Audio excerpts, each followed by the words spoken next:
I am Jasper Clint H. Tandang and I will be representing about demography. So what is demography? Demography is the study of human population, focusing on their size, structure, and distribution. It examines factors such as birth rates, death rates, migration patterns, and age demographics to understand population dynamics. Demographic analysis provides insights into societal trends, resource allocation, and policy making.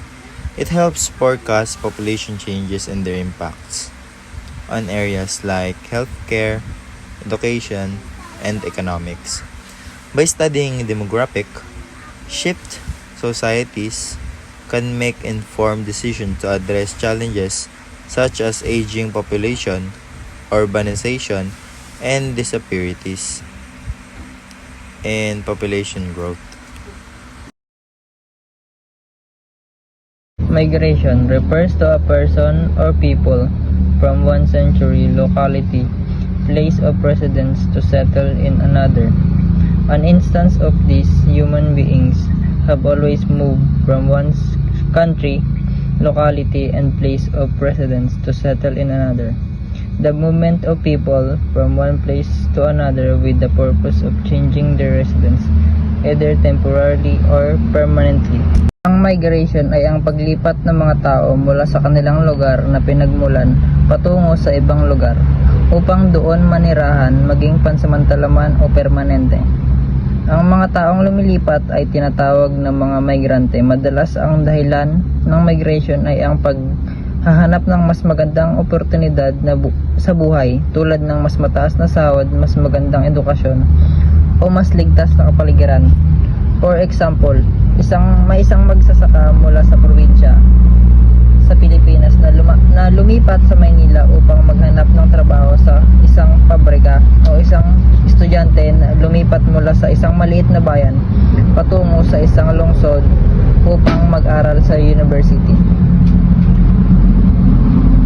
Temporary migration, for example, paglipat sa isang bagong lugar para sa isang tiyak na panahon upang may balak na bumalik sa pinagmulan. At isa pang example, isang estudyante na nag-aaral sa isang bansa sa loob ng 4 na taon at bumalik sa Pilipinas pagkatapos sa pag-aral, o isang manggagawa na nagtatrabaho sa ibang bansa sa loob ng 2 taon at pagkatapos ay bumalik sa kanyang pamilya.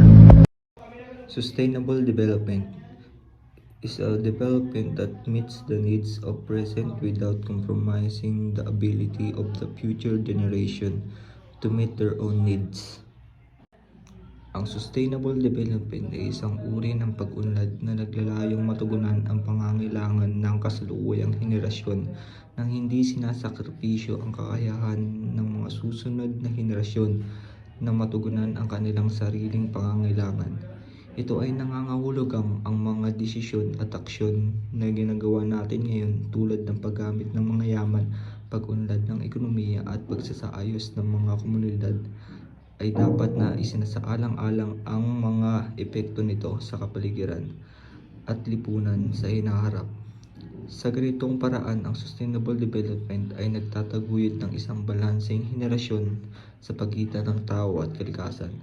Tinitiyak na ang mga natural na yaman at ecosystem ay nananatiling buo at malusog para sa mga susunod na henerasyon, habang pinapabuti ang kalidad ng buhay sa kasalukuyan. Dalawang mahalagang konsepto sa sustainable development. Ang dalawang mahalagang konsepto sa sustainable development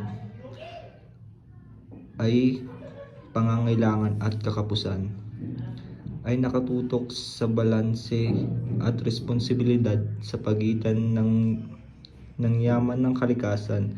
Narito ang paliwanag kung bakit sila mahalaga. Una, pangangailangan. Ang sustainable development ay nakatuon sa pagtugon sa mga pangangailangan ng kasalukuyang henerasyon, tulad ng pagkain, tubig at edukasyon. Mahalaga ito dahil Ang pag-unlad ay dapat magbigay ng mas magandang kalidad ng buhay para sa lahat. Ang pagkilala sa pangunahing pangangailangan ay tumutulong upang matiyak na ang mga tao ay may access sa mga yaman at serbisyo na kailangan nila para sa kanilang kalusugan at kaunlaran. Pangalawa, kakapusan. Sa kabila ng mga pangangailangan, ang mga yaman ng kalikasan ay may hangganan o kakapusan. Ang konseptong ito ay mahalaga dahil ito ay nakatakda ng responsibilidad sa paggamit ng mga yaman. Dapat nating isinasaalang-alang ang epekto ng ating mga aksyon sa kapaligiran at mga susunod na henerasyon.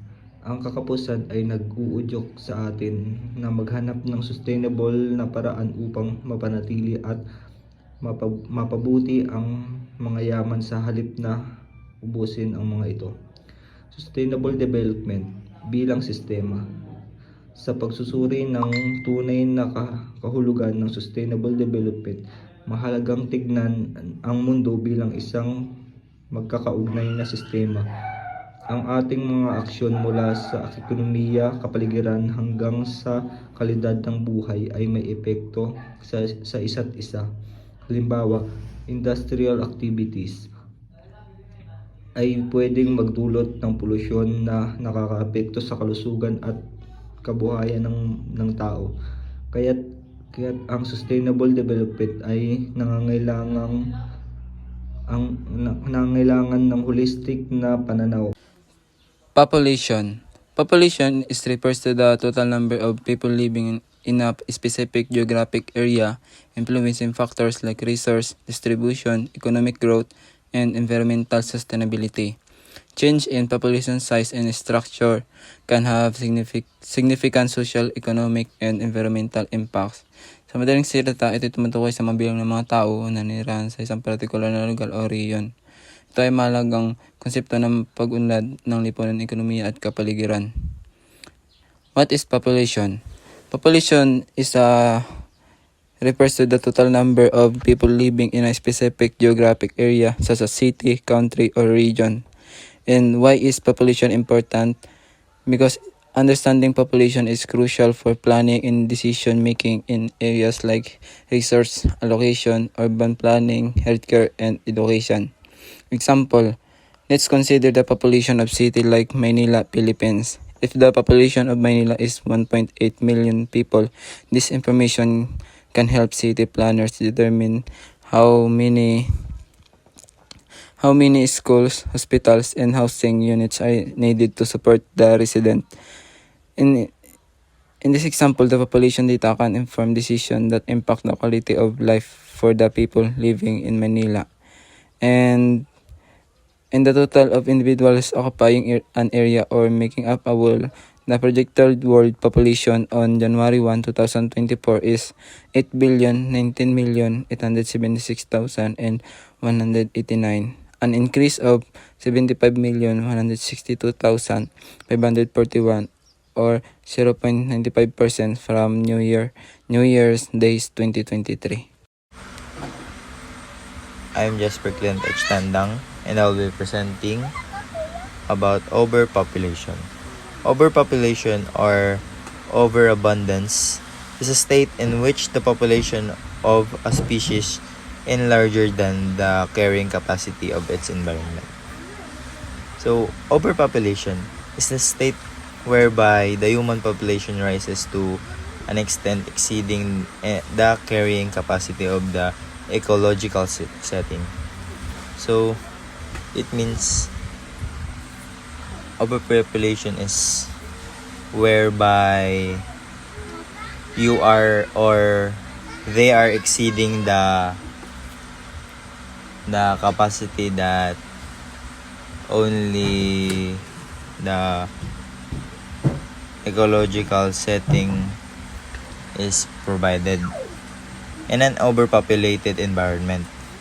The numbers of people might be more than available essential materials for survival such as transport, water, shelter, food, or social amenities.